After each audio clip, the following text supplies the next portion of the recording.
It started like any other workday for Catherine Reeves, a high school English teacher known for her dedication to her students and her seemingly quiet life. To her colleagues, she was dependable, reserved, and professional.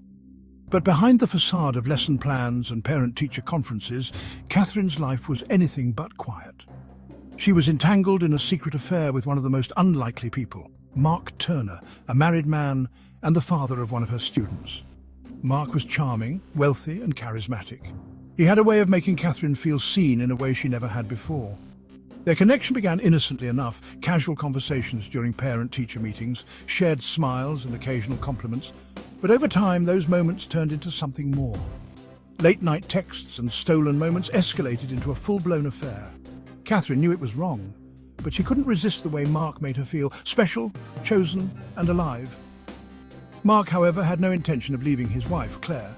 Claire was everything Catherine wasn't. Outgoing, confident, and deeply involved in the community. Mark often complained to Catherine about his unhappy marriage, but his actions never matched his words. Despite his promises, he stayed with Claire, raising their 2 children and maintaining the image of a perfect family. Catherine began to feel like a secret, a hidden part of Mark's life he wasn't willing to fight for. Over time, Catherine's frustration grew. She couldn't understand why Mark refused to leave Claire. In her mind, Claire was the only thing standing between them and the life they could have together. Catherine's once rational thoughts became consumed by jealousy and resentment. What started as love turned into obsession. One evening, during a heated argument, Catherine made a chilling suggestion. She told Mark that their lives would be easier if Claire was out of the picture. Mark laughed it off, dismissing her words as a moment of emotional outburst. But for Catherine, it was more than a thought, it was a plan.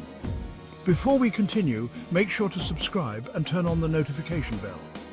Your support helps us bring you these gripping stories of betrayal and justice, and it ensures you never miss an update. Catherine began researching. She read articles about poisons and watched crime documentaries, carefully learning how to make a death look like an accident. She bought supplies in small quantities from different stores to avoid suspicion. All the while, she kept up her role as the caring teacher and supportive lover, ensuring no one suspected what she was planning. Her opportunity came sooner than expected. Mark had mentioned that Claire would be hosting a charity event at their home, an event Catherine wasn't invited to, of course.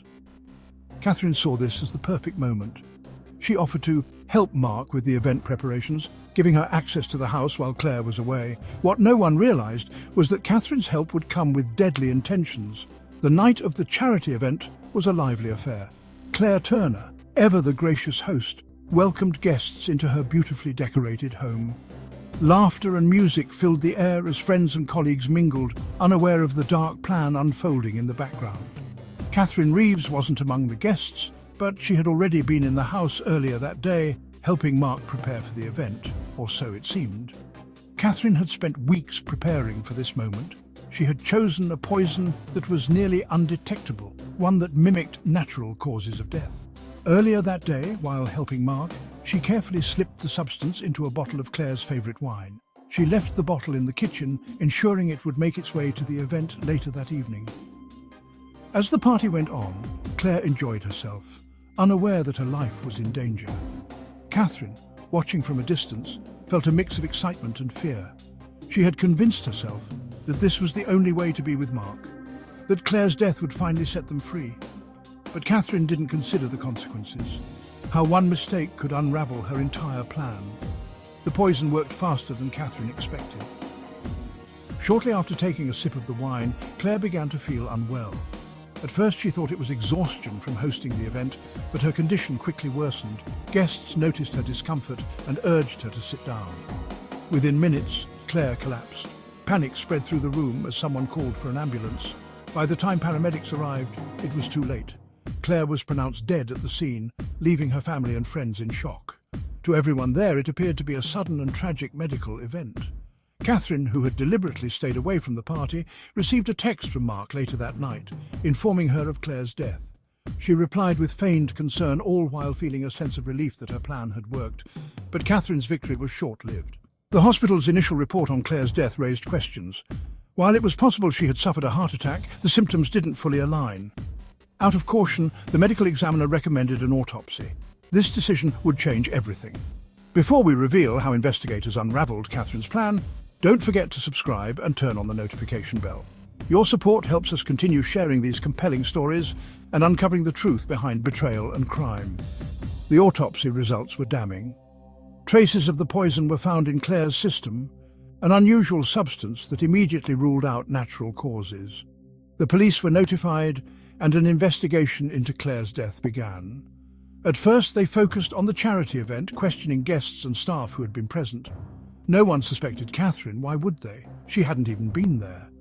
But detectives soon discovered that Catherine had been in the house earlier that day. Her close relationship with Mark raised eyebrows, and when police examined the Turners' text messages, they found hundreds of exchanges between Catherine and Mark, some of which hinted at their affair. Suddenly, Catherine wasn't just a helpful teacher. She was a person of interest. Catherine, sensing the investigation closing in, began to panic. She tried to act normal, continuing her daily routine as though nothing had happened. But the weight of what she'd done was becoming harder to bear. Every knock at the door, every phone call made her heart race. And when detectives showed up at her school to ask questions, Catherine's carefully constructed world began to crumble. The investigation into Claire Turner's death moved swiftly after the toxicology report confirmed poisoning. Detectives turned their attention to the few people with both motive and opportunity, and Catherine Reeves was at the top of the list. Her frequent communication with Mark Turner, combined with her presence in the house earlier that day, made her a key suspect. But investigators needed more than suspicion. They needed evidence. As they searched Catherine's apartment, what they found left no doubt about her involvement. Tucked away in a drawer were handwritten notes detailing her research into poisons. Receipts for small but suspicious purchases, ingredients used in the poison, were also recovered. On her computer, investigators uncovered searches for terms like undetectable poisons and how to make death look natural. The final piece of evidence came from a partial bottle of wine found in Claire's kitchen, which still contained traces of the toxic substance Catherine had used. When confronted with the evidence, Catherine broke down. She admitted to poisoning Claire, but insisted she did it for love, claiming Mark had encouraged her. Investigators, however, found no proof that Mark had any prior knowledge of Catherine's plan. In fact, text messages showed Mark repeatedly reassuring Claire of his loyalty, despite his affair with Catherine. It became clear that Catherine had acted alone, driven by her obsession and jealousy. The trial was a media sensation. Catherine's transformation from a quiet, respected teacher to a cold-blooded killer captivated the public. In court, prosecutors painted her as a manipulative woman who was willing to destroy a family to get what she wanted. They presented the evidence meticulously, leaving no room for doubt about her guilt. Catherine's defense tried to argue that she had been emotionally manipulated by Mark, but it was a weak argument. The evidence against her was overwhelming, and the jury was quick to deliver a guilty verdict. Catherine was sentenced to life in prison without the possibility of parole, a punishment that many felt was fitting for the pain and loss she had caused. Mark Turner, though cleared of any involvement in the murder, faced intense scrutiny for his role in the affair.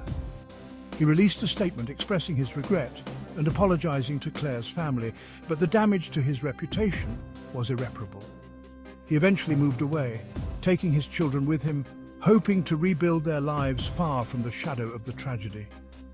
Catherine's story serves as a chilling reminder of how obsession and jealousy can lead to unthinkable acts. Her actions destroyed not only Claire's life, but also the lives of everyone connected to the Turners.